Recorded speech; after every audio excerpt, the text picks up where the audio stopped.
위법인 줄 알면서도 강행했다. 원희룡의 입에서 역대급 폭탄 진술이 터져나왔습니다. 마침내 특검의 칼날이 양평고속도로 의혹의 핵심, 김건희를 정조준합니다. 바로 보시죠. 김건희 일가의 혜택을 주려고 양평고속도로 종점을 바꾸기로 했다. 윤석열 정부 당시 이런 의혹이 제기됐고 국토부가 이를 부인하는 보도자료를 배포했습니다. 그런데 종합특검이 당시 국토부의 보도자료 초안을 대통령실이 써서 국토부에 하달한 정황을 포착했습니다. 교통수요 분석과 환경훼손 최소화 등 변경된 종점의 우수성을 보여주며 김건희 일가 특혜 의혹을 반박하는 논리를 다름 아닌 대통령실이 썼다는 얘기입니다. 먼저 정수아 기자의 단독 보도입니다. 김건희 씨 일가 소유의 땅이 있는 경기 양평군 강상면. 윤석열 정부 2년차인 2023년 5월 8일 국토교통부는 서울 양평고속도로 노선 종점을 원안인 양평군 양서면 대신 이곳으로 하는 대안 노선을 발표했습니다. 앞서 2021년 예비 타당성 조사까지 통과한 원안을 갑자기 변경하자 특혜 의혹이 불거졌습니다. 논란이 커지자 국토부는 종점 변경 2달 만에 사업을 전면 백지화했습니다. 전면 중단하고 이 정부에서 추진되었던 모든 상황을 백지화하겠습니다. 백지화 선언 4일 전인 7월 3일 국토부는 특혜 의혹은 사실이 아니라며 보도자료를 냈습니다. 교통수요, 환경훼손 최소화 등을 고려해 마련했다면서 종점 인근 토지는 진출입이 불가해 주변 집가 상승에 영향을 끼치지 않는다고 주장했습니다. 그런데 JTBC 취재 결과 2차 종합특검은 국토부가 해명으로 내놓은 보도자료 작성에 윤석열 대통령실이 개입한 정황을 포착했습니다. 당시 국토부 서기관 이모 씨를 지난달 조사한 특검은 대통령실 측이 보도자료를 작성해 내려온 걸로 기억난다는 취지의 진술을 확보했습니다. 이 씨는 계속해서 변경된 종점의 우수성을 강조하라고 했다는 취지로 특검에 진술했습니다. 특검은 이러한 지시를 전달한 것으로 지목된 윤석열 대통령실의 행정관을 조사했습니다. 백지화 선언 당시 국토교통비서관실 행정관을 참고인으로 조사했습니다. 특검은 대통령실이 보도자료 작성에 개입한 것이 맞는지, 맞다면 이를 지시한 윗선은 누구인지 수사하고 있습니다. JTBC 정수아입니다.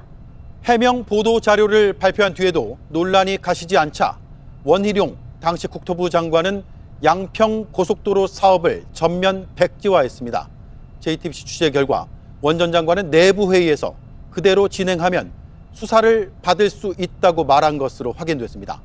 종점 변경의 위법성을 알고 있었던 정황으로 특검은 판단합니다. 이어서 여도영 기자의 단독 보도입니다. 양평고속도로 종점 변경 해명 자료가 나온 지 사흘 만인 2023년 7월 6일 사업의 전면 백지화를 선언한 원희룡 당시 국토교통부 장관은 특혜 의혹을 제기한 야당에 날을 세웠습니다. 다음 정부에서 하십시오. 민주당이 그리고 지금 의혹 제기하는 사람들이 처음부터 노선 결정 과정에 관여를 하시기 바랍니다. 그런데 발표에 앞선 2023년 6월 말 원 전 장관은 국토부 도로국과 회의를 했습니다. JTBC 취재 결과 회의에 참석한 국토부 서기관 이모 씨는 종합특검의 원 전 장관이 대안 노선으로 가면 수사를 받을 수 있다는 취지로 말했다고 진술한 걸로 확인됐습니다.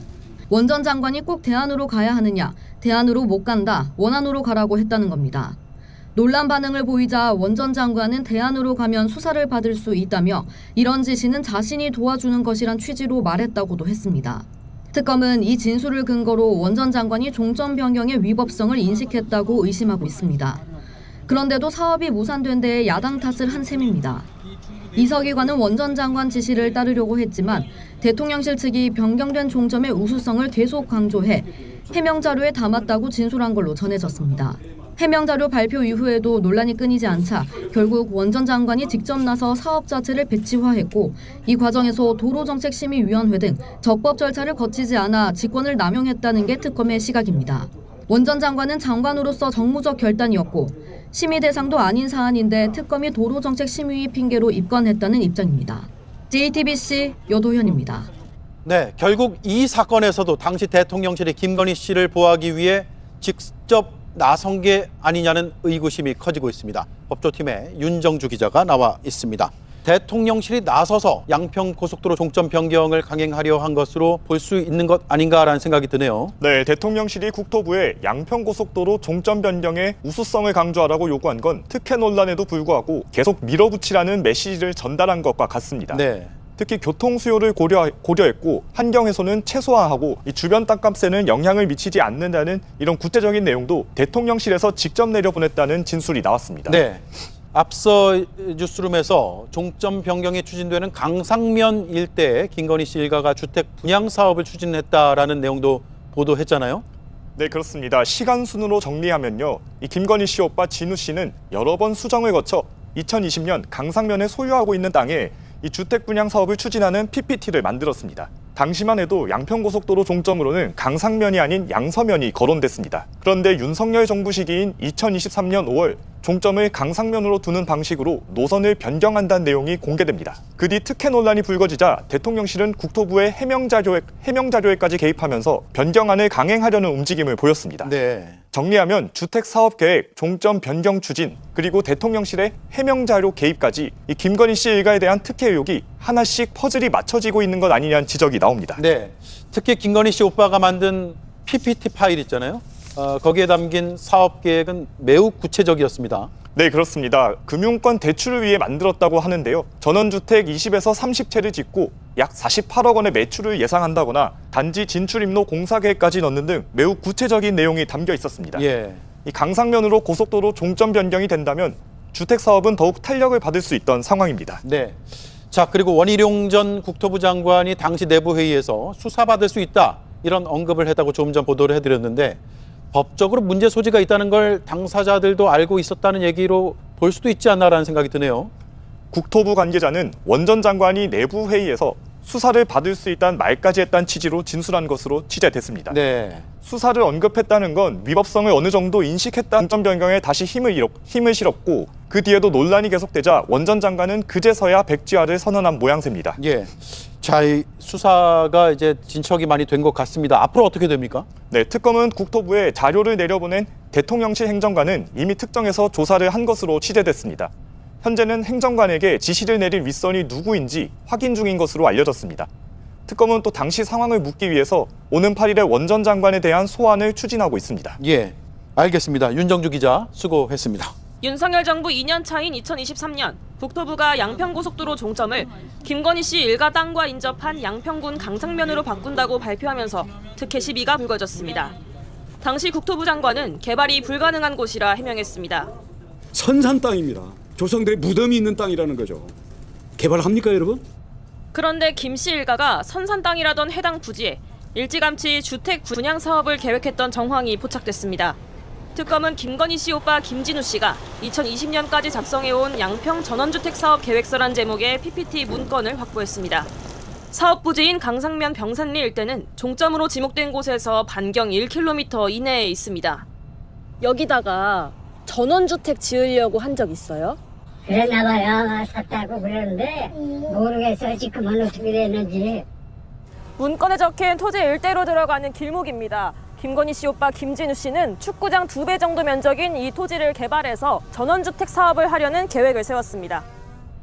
김 씨는 부지를 21개 필지로 나눠 분양하겠다는 구상을 담았습니다. 예상 가격은 평당 100만 원, 총 4,800평 규모의 땅을 팔아 48억 원의 매출을 올려 공사비를 뺀 영업이익 17억 원을 얻을 거로 예상했습니다. 항목별로 구체적인 수익 규모까지 계산해 뒀던 겁니다. 문건에는 양평고속도로를 직접 언급하며 예비 타당성 평가 통과 예정이라고 적었습니다. 고속도로 자체를 주택사업의 호재로 인식했던 정황입니다. 문건을 확보한 특검은 당시 국토부가 양평고속도로 종점을 바꾼 배경을 집중 규명할 전망입니다. JTBC 조혜연입니다. 김건희 씨 오빠 김진우 씨는 양평 전원주택 사업계획서 PPT에 매출액과 영업이익을 계산하면서 원가도 적었습니다. JTBC 취재 결과 도로 공사비 1억 8,700만 원, 공원 공사비 1억 원 등 항목별로 나누어 정리했습니다. 공원 공사비 항목엔 휴게공원과 텃밭, 작은 동네 공원인 쌈지마당 조성 등 세부 방안도 넣었습니다. 광고와 선점 명목으로도 1억 원을 잡았습니다. 구체적으로 매출 원가를 따진 건데 김진우 씨가 지난 특검 조사에서 대출을 받기 위해 만들었을 뿐이란 취지로 진술한 것과는 거리가 있습니다. 전문가들과 상세하게 사업을 계획했던 게 아니냐는 지적이 나오는 이유입니다. 문건엔 수익 계산과 동시에 사업의 단계별 계획도 담은 걸로 확인됐습니다. 진입 도로를 확보해 도로 공사를 시공한다라거나 필지를 분양한 뒤에 개별적으로 건축 허가와 시공을 해야 한다고 썼습니다. 견본주택, 이른바 모델하우스를 통해 분양률을 높여야 한다면서 주택 시공까지 고려하면 매출이 더 증가한다고 예상했습니다. 도로 확장과 건축 허가까지 분양 사업의 기초가 담긴 것으로 보입니다. 사건을 넘겨받은 종합특검팀은 원희룡 전 국토부 장관 출국 금지를 시작으로 수사에 돌입했습니다.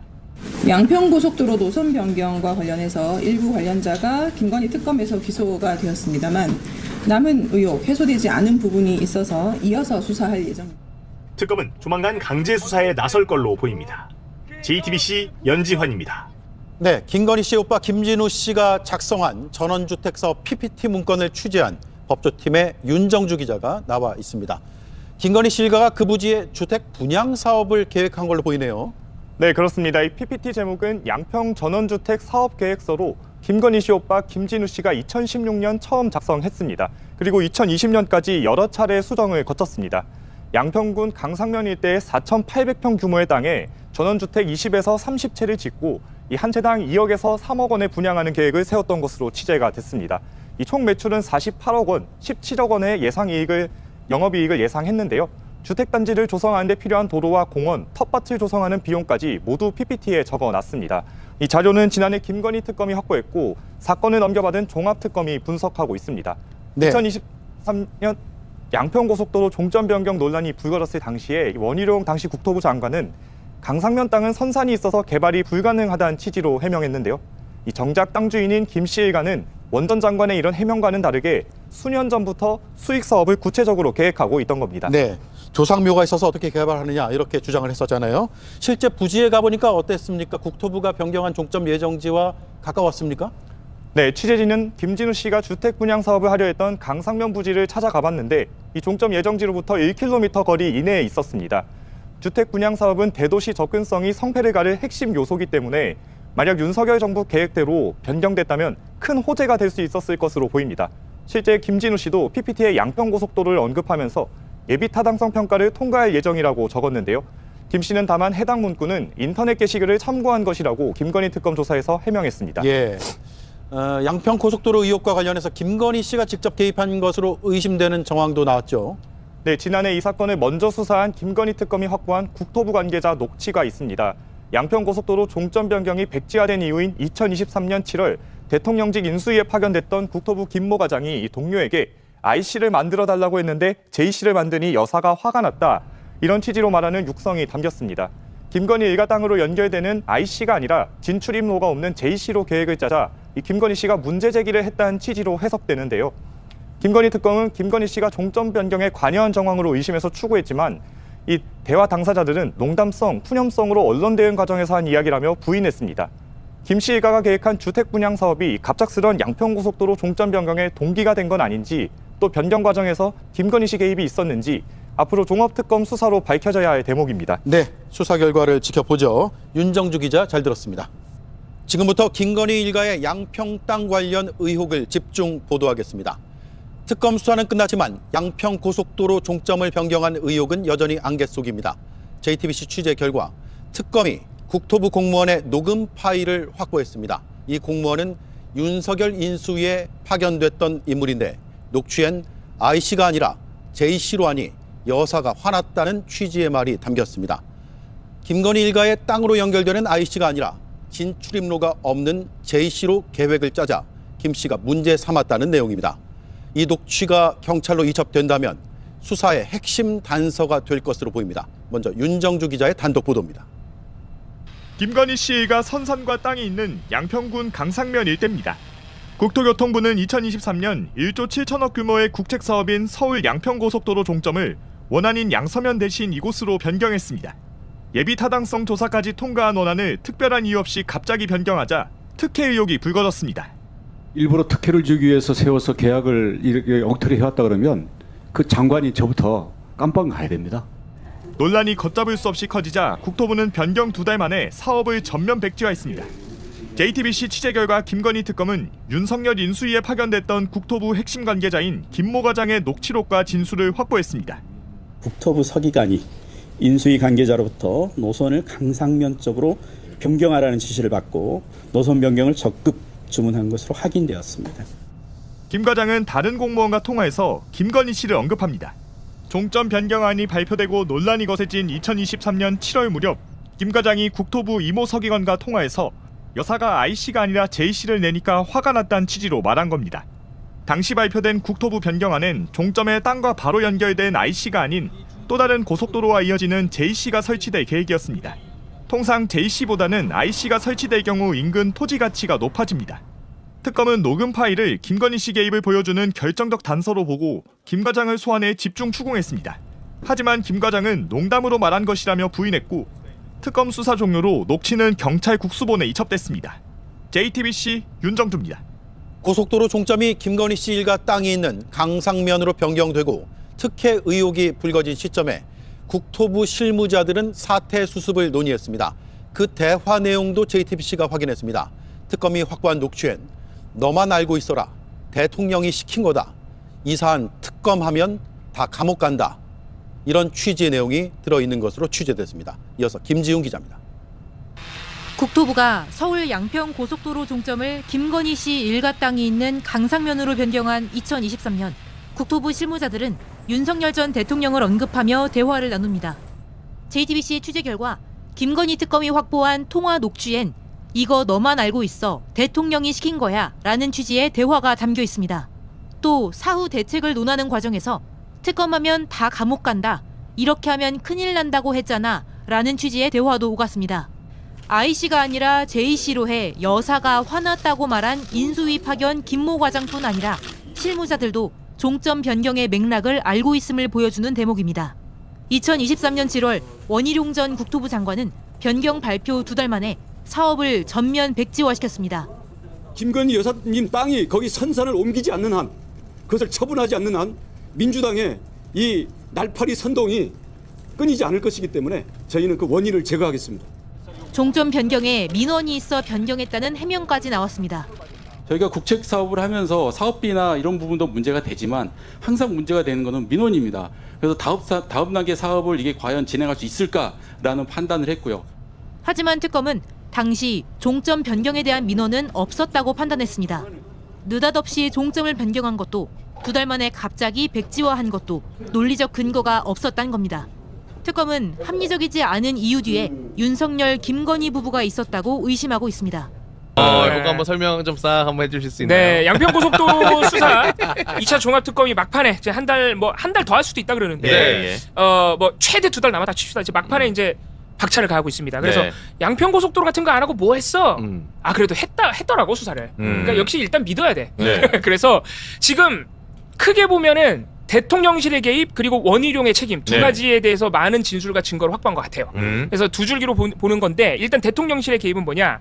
2023년 7월에 갑자기 원희룡이 백지화 선언을 그렇죠. 그 종점 변경을 5월달에 했더니 난리가 났잖아요. 김건희 땅이 있는 대로 바꿨네. 그래서 난리가 나니까 2개월 만에 갑자기 백지화를 선언해. 그렇지. 예탁같이 통과한 거를. 의혹이 이제 커지자.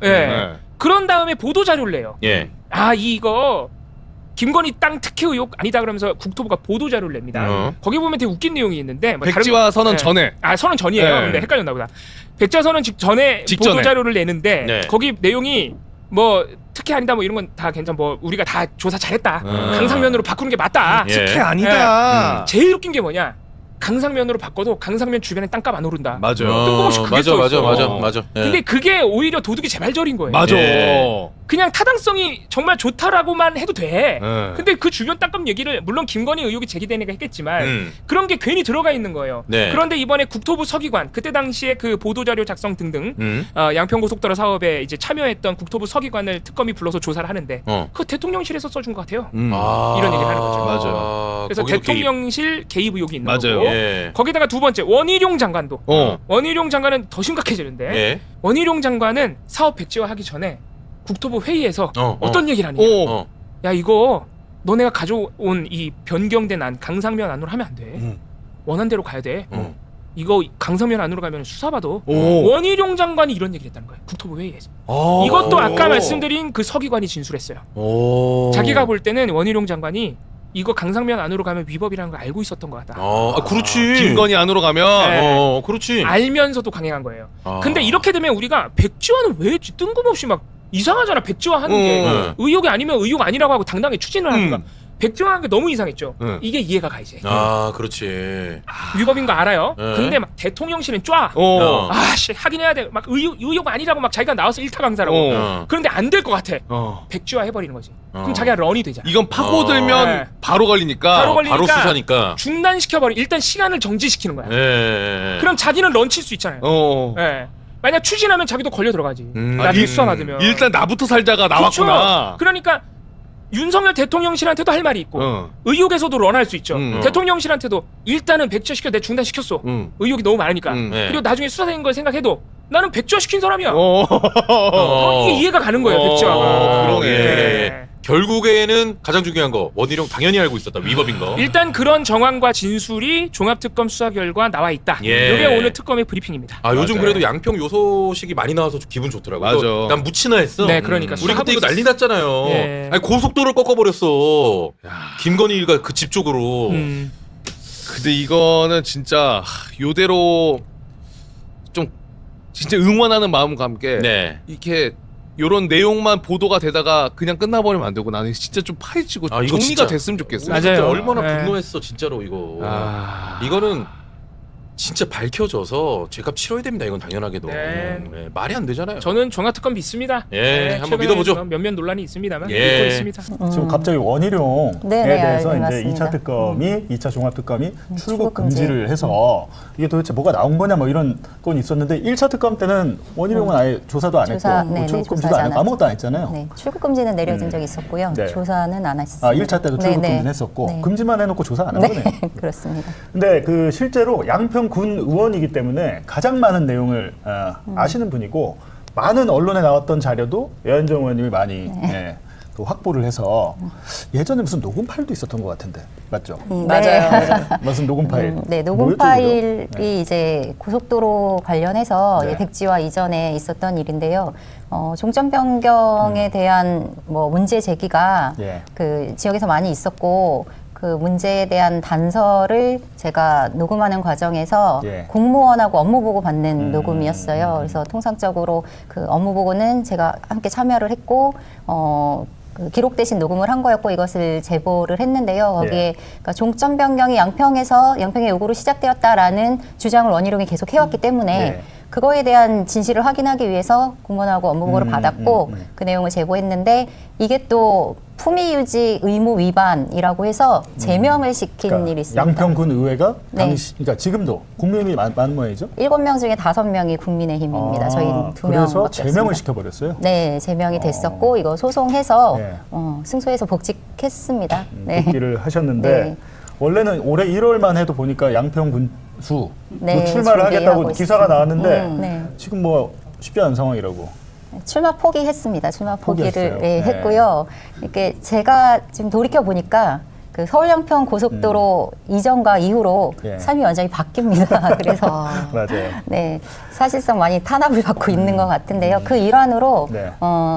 그 최재형 목사님 초청해서 시국 강연에 연 것을 예. 검찰이 문제 삼아서 인지 수사로 기소를 했고 여기에 인지요? 인지 수사로 예. 고소고발도 아니고? 없었습니다. 고소고발 없었고 오. 당시에 이제 전국에 한 20여 곳에서 최재형 목사님이 비슷한 강연을 했고 더 수위 높은 발언도 하셨다라고 직접 말씀하셨는데요. 네.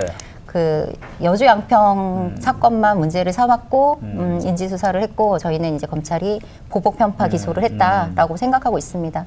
근데 윤석열의 검찰이 수사해서 맞습니다. 재판에 넘긴 거죠. 맞습니다. 그래서 그 사건으로 벌금 1,000만 원이 선고됐어요. 유례 없는 일이라고 예, 하더라고요. 예. 그래서 사실상 현실적으로 출마는 어려울 것 같다라고 생각해서 출마 포기했습니다. 깔끔하시네요. 굉장히 힘든 결정인데 사실. 깔끔하게 원래 이렇게 뭐 지직한 사람들이 있거든요. 네. 끝까지 한번 해보려고. 찌쩍찌쩍거리는 사람들이죠. 그래서 제가 김세현 소장 같았으면 포기 안 하지. 아, 사실 나는 머리 깍지. 단식 투쟁하죠. 네. 단식을 한번 해봤잖아요. 아, 맞네, 단식을 맞네. 했고 단식한 이후에 제명이 됐었고 네. 그 제명보다 이게 더 크더라고요. 그래서 맞아. 사실은 당에 또 이제 누가 되고 싶지 않았고 예. 다른 훌륭한 분들 계셔서 저는 출마 포기했습니다.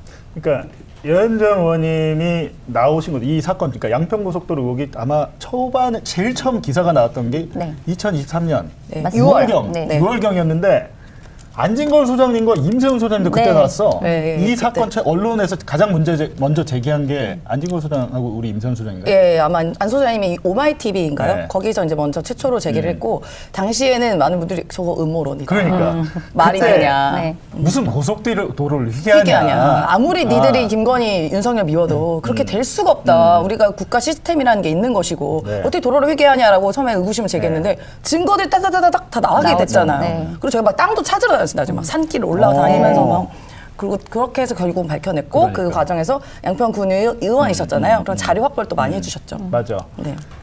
이거 우리가 다 벌써 잊어버렸어요. 맞아요. 저희도 저도 거의 한 오늘 3년 보면서 됐어요. 너무 오래됐는데 네. 이랬더니 거의 한 조금 있으면 3년인데 네. 2023년 6월에 처음에 안 소장님하고 뭐 임세훈 소장님 막 국회에서 막 기자회견하고 이럴 때 네. 에이 막 이랬단 말이야. 심지어 뉴스타파에서 그걸 취재했어. 아. 취재했는데 네. 뉴스타파에서도 보도를. 딱 떨어진 증거가 없는 거야. 그래가지고 뉴스타파 보도 안 했어요. 예, 그리고 예. 나중에 내가 엄청 뭐라 했지. 야 이걸 했었어야 했었어야지. 되는 그렇지. 네. 라고 했고 그 이후에 언론에서 좀 관심 갖기 시작하고 몇 달 후였던 것 같아요. 맞아요. 네. 6월에 얘기했고 한 8, 9월? 네. 8월 정도에 언론에서 7월에 백지화를 백지화를 했기 해버려. 때문에 예, 7월 6일에 백지화를 했기 때문에 저희도 양평에서도 7월 8일부터 그 단식 농성하면서 농성을 시작했습니다. 287일. 아니 근데 진짜 웃긴 게 지금 생각해 보면 문제가 없으면 하면 되잖아요. 근데 그렇죠. 원희룡 국토부 장관이 이걸 네. 안 하겠다고 백지화를 네. 해버리잖아요. 나 기분 나빠 안 할 거야 이렇게 된 건데 김건희 스타일인 것 같아요. 아니 방식이. 제가 그때 보니까 제 기억에는 저희가 이제 이게 막 공론화가 안 됐을 때 저희가 계속 방송에서 이제 이야기를 했고 그 과정에 이제 의원들이 붙으면서 좀 커졌어요. 강득구 의원님, 그다음에 한준호 의원님, 네. 나중에 이소영 의원님까지 네. 이제 맞아, 세 분이 붙어지면서 제일 열심히 했지. 네 그러면서 이 세 분이 뭐 이렇게 국토부 쪽 사람들 불러다가 이제 막 네. 그 질문하고 조사하고 막 이렇게 하면서 또 커졌고 그러다 보니까 이제 이게 들통이 하나씩 나고 있는 거예요. 네. 네. 근데 제가 볼 때는 갑자기 원희룡이 그날 갑자기 발끈해가지고 전면 백지화를 하겠습니다라고 했는데 그때 뒤에 배석했던 의원들도 그냥 놀랐죠. 네. 놀래요. 놀랐던 그러니까 거. 갑자기 발표한 거거든요. 근데 왜 갑자기 발표했냐? 전 이거 김건희가 전화했다고 생각합니다. 그랬을 가능성이 그때 있죠. 네. 그때 전화 받으러 막 나가. 맞아요. 그때 주머니에서 쪽지 같은 거를 쪽지. 보는 장면도 쪽지를. 있었고, 그러니까 백지화 하겠습니다가 아니라 백지화 하라고 뭐 이렇게 얘기하기도 했어요. 그래서 백지화를 지시당한 게 아닌가라는 의혹이 들죠. 그렇죠. 이게 저희가 그때 나중에 취재해 보니까 그러니까 원래는 이런 일을 하려고 하면 적어도 양평 군청에서 먼저 요청을 하거나 그렇죠. 이거 도저히 네. 안 됩니다. 지역 민원이 많아서 바꿔주셔야 됩니다. 라고 했으면 대선 때 이미 인수위원회에 이게 갔어야 된다고 그러더라고요. 네. 근데 그런 얘기가 한마디도 없었는데 그냥 인수위원회에서 갑자기 생긴 일이다. 네, 이렇게 된 맞습니다. 거잖아요. 네. 양평군에서 이 논의가 한 번도 없었어요? 없었습니다. 주민들 민원 이런 것도 네, 없었어요? 네. 일단 이게 예비 타당성을 어렵게 통과한 사업이에요. 그리고 네. 뭐 2조 원 가까이 드는 국책 사업이고요. 네. 그 예타 통과가 되고 지역은 축제 분위기였죠. 네. 고속도로가 생겨나고 우리는 이제 고속도로가 단순한 도로의 의미를 넘어서 네. 주민들한테는 그냥 경기가 살아나고 숨통이 트이는 수건 사업이었기 때문에 예타 통과 당시에 굉장히 많이 환영을 했고 국민의힘도 마찬가지였습니다. 당시 군수도 네. 그 종점 바꾸려고 굉장히 애를 썼지만 예타 당시에는 환영 성명 발표하고 뭐 이런 일들도 있었어요. 네. 근데 갑자기 이제 원희룡 장관이 종점을 변경을 한 것을 2023년 5월 8일에 그것도 어버이날인데 어버이날 선물하듯이 국토부 홈페이지에 공개를 합니다. 그러니까 네. 지금 그래픽을 보니까 2021년 4월에 네. 양서면 종점 원안이 맞습니다. 이게 원래 네. 이 통과가 된 거네요. 네. 이게 예타 통과했단 말인가요? 네. 그리고 2020년 7월이니까 윤석열 취임 한 달 뒤에 네. 두 달 뒤인가요? 두 달 뒤에 국토부가 양평군청에 고속도로 검토 의견 요청. 네. 그러니까 원래 전혀 논의되지 않았던 게 네네. 의견을 달라고 네. 국토부에서 한 거고 8일 만에 종점 변경안을 양평군청이 제시를 네. 합니까? 네. 그러니까 7월 저때에 그 관계기관 협의 요청을 한다고 도로공사에서 국토부 공문을 가지고 양평군에 내려옵니다. 예. 그래서 그 의견을 제시하라라고 했는데 지금 발표된 노선, 당시에 발표된 노선으로 3개의 노선이, 새로운 노선이 그려져서 제시가 되는데 저희 8일 만이라고 되어 있는데 6일 만에 6일 변경을 만에. 합니다. 그래서 제가 공무원하고 그 녹음된 내용도 이게 어떻게 가능하냐, 6일 만에. 6일 만에. 네, 6일 만에 바뀌어 있었고 그 중에 하나가 병산리 노선이 포함돼 있었던 거예요. 그래서 이거를 군에서 했을 리가 없다라고 저는 지금도 확신합니다. 그러니까 네.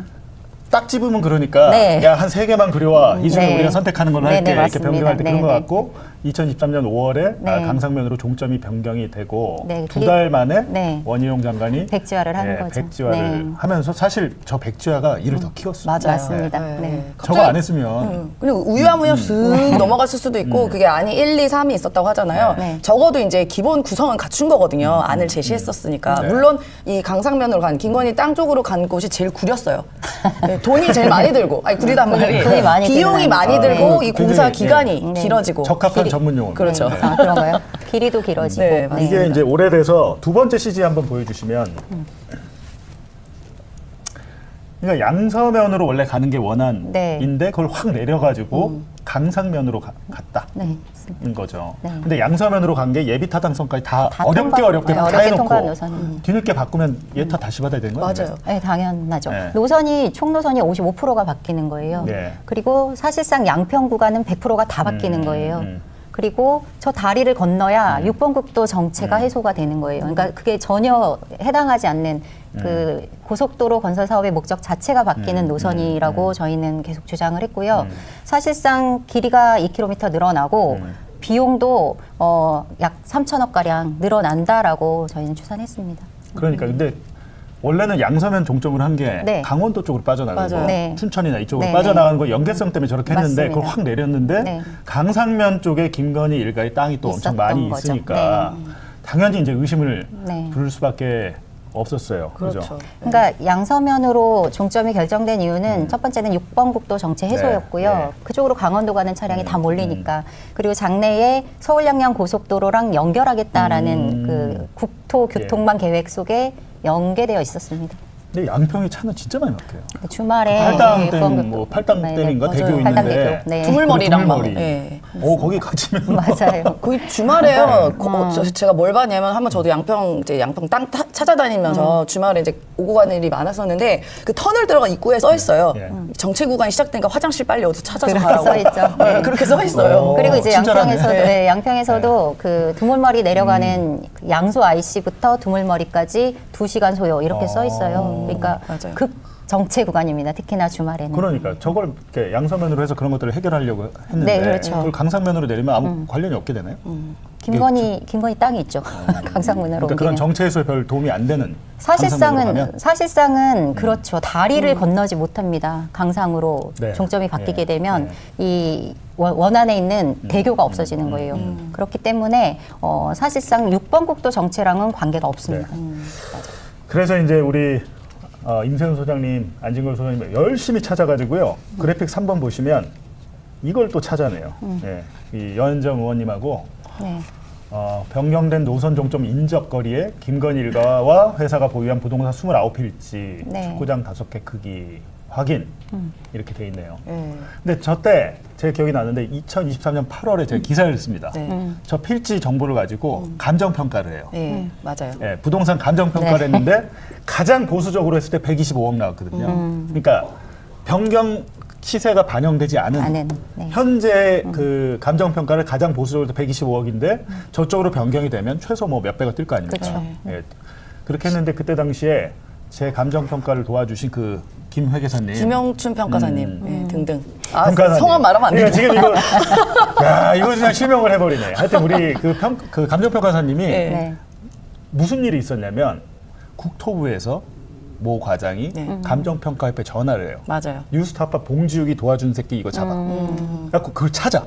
왜 어떻게 찾았냐면 제가 실수를 한 거예요. 이게 그래서 감정평가한 그 자료가 있잖아요. 네. 여기 감정평가 자료에 조그맣게 그 화면에 아이디가 있었던 거예요. 우리는 이 감정평가 시스템을 모르니까 감정평가협회에서 시스템을 만들어서 아이디로 접속해서 들어가서 하는데 그 아이디가 살짝 있어. 난 그걸 모르고 그걸 지웠어야 돼. 그러니까 제 실수로. 네. 그렇게 돼서 특정이 돼요. 특정됐죠. 평가사분이. 네. 그래갖고 징계를 때립니다. 네, 받으셨어요. 근데 저희 인생경제연구소 도와주시는 분인데 그러니까. 저희가 좀 부탁드려가지고 이렇게 감정평가를 하게 됐는데 들통나고 징계를 때렸는데 갑자기 제가 너무 열이 받는 거예요. 그래갖고 제가 방송 나와서 난리를 쳐요. 이런 일이 있고 국토부 과장과 녹음팔도 있어. 자기가 연락했다고. 그래갖고 너 잘 됐다. 그래서 제가 난리를 쳐서 중징계는 피하고 이제 경징계를 받았는데 다행이네요. 그 이후에 제가 신경을 못 썼던 게 그 다음 달인 2023년 9월부터 저도 수사를 받아요. 그러니까 기사를 전 못 쓰죠. 아무것도 못 하잖아요. 제가 수사 받으니까. 네. 그런 일이 있었습니다. 맞아요. 진짜 우여곡절 많았어요. 저희 땅 찾아다니고 저희 감정평가 받는 거 그 과정이 되게 많은 분들이 도와주시고 또 피해도 보고 하신 분들이 많았는데 저게 이제 뭐 아까 말로 125억 이게 땅값 순수 땅값만 아주 싸게 했을 아주 때. 싸게 네. 공시지가로만 그거 이제 휜 거 반영 안 되고 네. 근데 만약에 이제 그 최은순 수법 잘 있잖아요. 네. 지목 변경한 다음에 거기다 아파트 세우고 그러면 이거 수천억 원이에요. 나중에는. 저 29필지라는 거는 확인된 것만이라고 확인된 생각합니다. 그래서 네. 뭐 차명도 있고 막 이럴 거예요. 그렇죠. 네. 전수조사를 해야 된다고 저는 생각하는데요.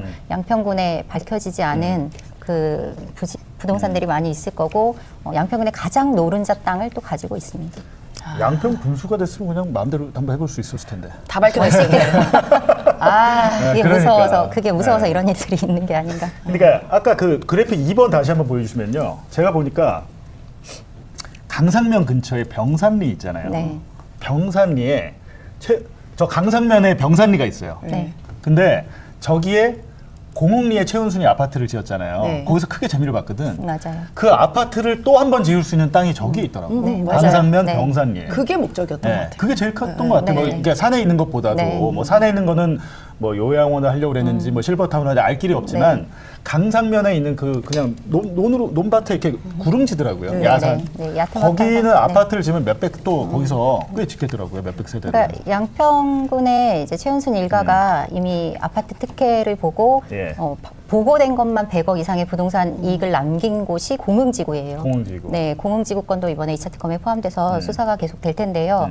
그 공흥지구 시즌 2를 계획하고 있었다라는 의심이 충분히 듭니다. 그게 가장 크죠. 네, 그리고 김건희의 오빠 김진우가 전원주택 계획 PPT를 만들었었고 이게 만들어졌다라는 사실이 드러나기도 했습니다. 예. 1차 특검에서도. 1차 특검에서. 네, 김건희 특검에서. 근데 1차 특검에서 양평고속도로 관련은 진척이 그냥 거의 안 되고 그냥 끝났어요. 네네네. 국토부 직원들까지만 수사되고 종결이 됐었고요. 그런데 이제 특검 종결되기 전에, 그러니까 김건희가 본인의 땅에 오는 게 I씨가 아니라 J씨라서 화를 냈다라는 이야기랑 이거 대통령이 시킨 거야. 우리 이거 들통나면 다 감옥 가게 될 거야. 라고 그 직원이 말하는 것들이 좀 발표가 됐었어요. 그래서 그게 뭔가 좀 암시를 해준 것 같고 네. 이제 2차 특검에서 좀 집중적으로 다뤄야 될 부분인 것 같습니다. 그래서 원희룡이 먼저 좀 소환돼서 조사를 근데 받고 저는 이제 제일 중요한 것은 대통령직 인수위원회 파견을 나갔던 국토부 공무원이 네, 맞습니다. 한 명을 별건 뇌물 사건으로 네, 그거로만 기소했다가 기소했어요. 그게 네. 공소 기각이 됐잖아요. 네, 맞습니다. 전 그렇게 하지 말고 잘 설득을 해가지고 원래는 특검법에 플리바게닝 네. 형량거래를 할 수 있으니까 네. 이시원 공직기관 비서관이 네. 이거 해가지고 빠져나갔다고 하더라고요. 최상병 특검에서. 그러니까 그런 사람은 그렇게 해주면 안 되거든. 오히려 그런 사람은 기소를 했어야 되는데 그 국토부 공무원들은 진짜 다 알 거 아닙니까? 그렇죠. 알고 있죠. 그러니까 원희룡이 인수위에서 기획분과를 맡았었고 또 이후에 국토부 장관이 바로 됐었죠. 뭔가 좀 보상받은 게 아닌가. 이 고속도로 관련된 적극 협조를 했고 보상받은 게 아닌가라는 의심이 좀 들고 네. 그 국토부에 인수위와 관련된 인물들이 또 대거 포진해 있었고 네. 그래서 원희룡의 수사가 좀 빠르게 이루어져야 이 땅주인 김건희 일가와의 연관성은 드러날 것이다라고 보고 또 이미 많은 증거들과 진술들은 나와 있다라고 생각합니다. 지금 뭐 민생경제연구소는 이제 관심이 없나요? 아니에요. 저희 이제 저희 관심이 요즘 좀 덜 오시더라고요. 저희 TF에 이제 저희 김건희 분과에 들어가 네, 있습니다. 맞아요. 그래서 네. 양평고속도로를 가장 중점으로 저희는 좀 해결을 할 거고 저는 수많은 김건희의 여러 비리들 중에서 예를 들어 뭐 그라프 목걸이라던가 반클리프 이런 건 좀 사소하다 생각해요. 물론 크지만 근데 이제 진짜 심각한 것은 이렇게 국가 산업을 자기의 사욕을 위해서 그걸 바꾸고 변경했던 행위들이 제일 크다고 생각하거든요. 그게 대표적인 게 양평이고 더 나아가서 뭐 산단도 얘기가 나오고 있으니까 저는 이번 2차 종합특검에서는 그 부분을 좀 집중적으로 했으면 좋겠다. 그래서 그런 의견도 많이 내고 있습니다. 지금 뭐 민주당의 2차 종합특검 대응 특위 이런 게 있나요? 네. 아, 거기 지금 들어가 계세요? 예. 저희가 일을 많이 하시네. 지금 민주당 뭐 선관위원도 하고 있고 그러니까요. 대변인도 하고 있고. 저도 이번에 특검에 수석 부대변인. 예, 맞습니다. 뭐 민생경제연구소는 또 수석 소장도 있고. 근데 제가 볼 때 돈 받는 일은 하나도 없어요. 돈 받는 거 하나도 없어요, 지금. 그러니까 돈을 쓰면서 하고 있어요. 그거 집에서 좋아합니까? 그래서 다른 데서 이제 열심히 돈 벌려고 하고 있습니다. 네. 벌리지 않을 것 같은데. 저도 TF 같이 들어가게 네. 됐고요. 예. 그다음에 이제 고속도로, 공흥지구 그리고 1차 특검 과정에서 저희는 수사방해로 의심되는 그 공무원 죽음이 있었습니다. 사실은 이 공무원들이 그분. 수사를 받는 과정에서 사망하는 안타까운 일이 있었고 그것 때문에 특검 속도가 조금 지연된 것도 있다라고 보여집니다. 맞아요. 그래서 그때 그게 이것도 컸어. 네. 양평군 공무원이 특검 수사 받고 나서 극단적인 선택을 하셨는데 그 뒤에 나온 뭐 유서라는 게 좀 이상해가지고. 네, 맞습니다. 그것도 막 저는 가필이 돼 있고 막 이러니까 김성교 양평군수가 네. 뭐 억울한 것처럼 됐는데 그 부분은 또 뭐 가필이다. 네. 의혹에 휩싸이고 끝나잖아요. 네. 그러니까 특검에 그 좀 강압적인 부분이 있었다라고 종결을 해버렸어요. 근데 그 죽음의 전말을 다 살펴서 수사방해에 해당하는 부분이 있다라는 부분을 밝혀야 된다. 2차 특검에서 밝혀야 된다라고 저는 생각합니다. 그러니까 김성교 양평군수 시절에 이게 있었던 일이죠. 있었던 일인데 지금은 국민의힘 의원이고 경기도당 국민의힘 위원장이더라고요. 맞아요. 더 잘 나가. 이 내란 세력 그 정도 해야 시켜주는 거죠? 네. 그러니까. 그리고 본인 스스로 윤석열 검사가 나만 보면 나한테 미안하다고 미안해한다고. 그 장모님 장모허가 잘 내줘서 미안한. 그 자백 아니야? 그러니까 자백이잖아요. 이렇게 자백을 한 상황에서도 수사 못하고 그러니까 기소가 되기는 했어요. 김성교는 공흥지구 사건으로. 근데 이제 자꾸 이렇게 증거를 인멸하거나 거짓말을 하고 있으니까 이제 구속을 해야죠.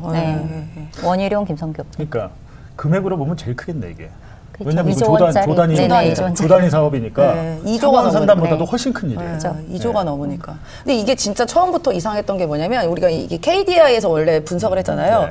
근데 이게 예타가 통과되기가 너무 어려운 거예요. 이게 뭐 교통량이라던가 이런 부분인데 그게 정성적 평가를 어거지로 반영을 시켰어요. 이게 양평 주민들이 너무 불편한 점이 많으니까 그래서 그런 부분이랑 나중에 이제 이렇게 정말 정성스럽게 이 예타를 했다고 다들 알고 있더라고요. 근데 그러면 이거 예타를 넘어서는 그러한 뭐 조사라던가 그런 발표가 있어야 되는데 이게 너무 허접하게 동해랑 그 당시 한군데 또 어디죠? 경동이 두 군데서 정말 허접하게 그 예타를 넘어설 수 없는 그런 보고서를 냈는데 그게 홀가닥 채택이 돼버립니다. 그래서 서로 다 자기들이 뭐라고 얘기했냐면 그때 원희룡도 이게 완전 거짓말인 게 우리는 그냥 그 용역 업체가 바꾸라고 해서 바꿨어라고 하는데 국가산업이 일개 용역 업체 2개가 바꾸라고 해서 바꿔집니까? 동해 종합기술공사하고 경동 엔지니어링 이 두 군데 있었. 제가 그때 거기 그 임원이랑 통화도 하고 보도도 하고 그랬었는데 이분들 나중에 국정감사가 나와갖고 이거 말 꼬여가지고 다 이게 진상이 드러났는데 아마 수사 과정에서 이분들은 아마 진실을 얘기할 수 있죠. 왜냐면 자기 인생 볼 일은 아니잖아요. 그렇죠. 누가 시켰는지 정확히 얘기하면 되는 거니까. 그렇죠. 저희가 농성을 오래 했기 때문에 뭐 자료나 이런 것들을 그 과정에서 많이 확보하고 이렇게 보내고 하기도 했는데 그 타당성 조사 보고서를 진짜 꼼꼼하게 읽었어요. 근데 거기에서 그러니까 그리고 결론적으로 한마디로 누더기 보고서예요. 그러니까 수치도 맞지 않고 심지어는 그다음에 앞에 설명한 내용이랑 뒤에 설명한 내용이랑 다른 부분들도 상당히 많이 있었고 그리고 이게 조작되었다는 사실도 나중에 누락되거나 조작되었다는 사실도 밝혀졌고 어쨌든 저는 이 타당성 조사 보고서도 좀 참고가 돼야 된다 수사 과정에 생각합니다. 네. 지금 뭐 칠판에 붙여준 이미지가 뭐냐 설명해달라 이러는데 이게 지금 근데 잡히나요? 이게 안 보일 것 같은데 줌으로? 아까 근데 거의 설명한 근데 계속 얘기를 하고 있는 점이 그래픽으로 본 것들. 그러니까 이게 뭐 회의록도 없고 원본 회수로 인한 자료도 없고. 저거는 좀 말씀을 드리자면 아까 6일 만에 그 노선을 그려서 올렸다라는 내용입니다. 저기 1안, 2안, 3안.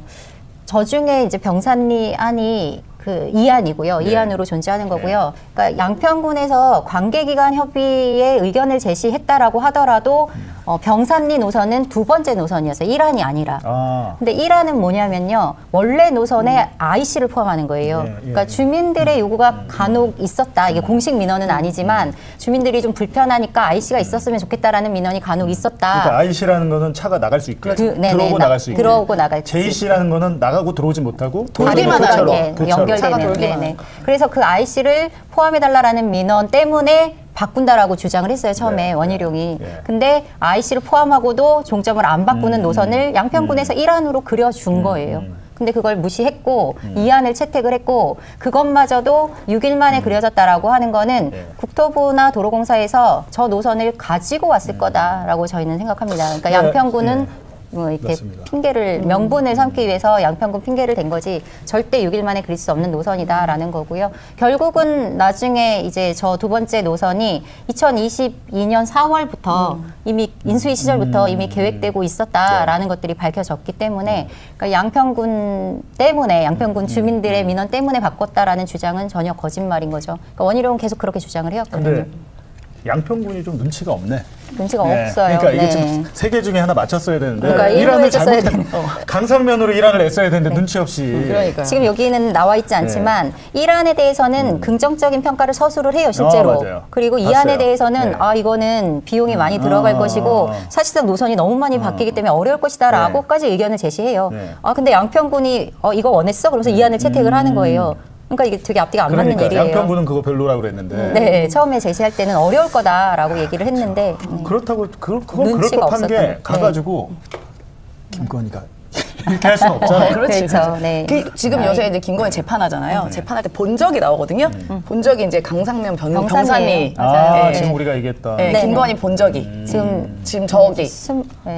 저 노선 변경된대. 예, 병산리에 23필지가 있는데 퇴임 후에 혹시 거기다가 그래서 그 어마어마하게 때. 막 성을 지어가지고 그러려고 그랬나? 그 얘기가 있었어요. 그 얘기가 있었어요. 네. 저 땅에 종교 시설을 만들려고 하는 게 아니냐라는 이제 가평에 뭐 통일교나 신천지 있잖아요. 그 인근인데 그런 얘기도 있었고 실제로 윤석열의 부친이 양평에 묻히세요. 묻혀 있어요. 네. 장지가 양평에 장지가 있어요. 양평에 윤석열 그러니까 부친. 거기 좀 빨리 가려는 거 아니야? 뭐 이런 얘기도 있었는데 그 납골 거기죠. 네, 최은순이가 잠실 쪽에 집이 있거든요. 송파에. 네, 송파 쪽에 건물 있거든요. 있죠, 네, 건물. 그러면 네, 집도 있고. 이게 잠실과도 연결돼요. 나중에 연결되다 보면. 그러면 이제 고속도로가 생기면 이게 30분 만에 주파가 됩니다. 그러게. 네, 그런 것까지 다. 지금 최은순이 살고 있는 아파트에서 시작합니다. 이 예. 양평 고속도로는. 그리고 최은순 일가의 땅에서 끝납니다. 그러니까 자기의 집과 땅을 연결하는 그 개인 도로죠. 지들의 익스프레스였어. 제가 볼 때는 2차 특검은 이것만 잘해도 네. 욕은 안 먹겠습니다. 맞아요, 진짜. 맞아요. 집중해서 해야 됩니다, 이번에.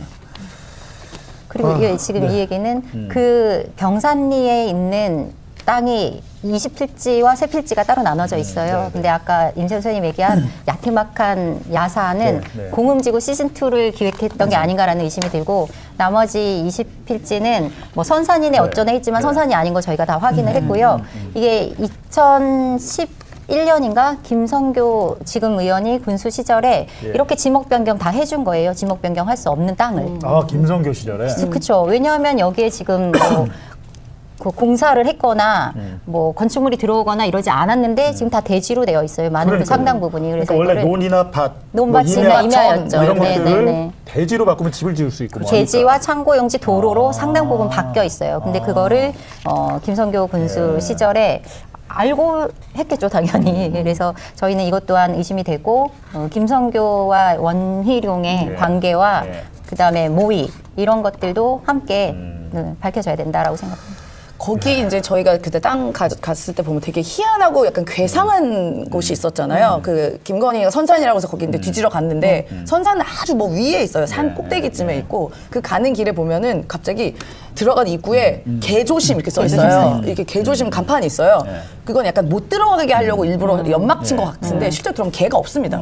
개가 없고 갑자기 흑염소 4마리가 막 나와요. 그다음에 무슨 꽝 같은 게 있어. 닭도 있어. 좀 되게 이상하지 않았어요? 기괴한 흑염소랑 칠면조. 네, 이런 것들을 이런 걸 사육하면 보상에 더 유리하다라고 하더라고요. 그래서 사육을 했고 사실 거기에 창고 부지에 그 컨테이너 박스가 하나 있는데 거기에 이제 김충식 씨가 관리를 하고 자주 드나들었다. 그러니까 저희 최근에 갔었거든요. 그래서 창고 안에 들여다봤더니 뭐 도자기, 김충식 씨 사진 이런 거 다 들어 있어요. 그리고 근데 지금은 이제 치웠죠.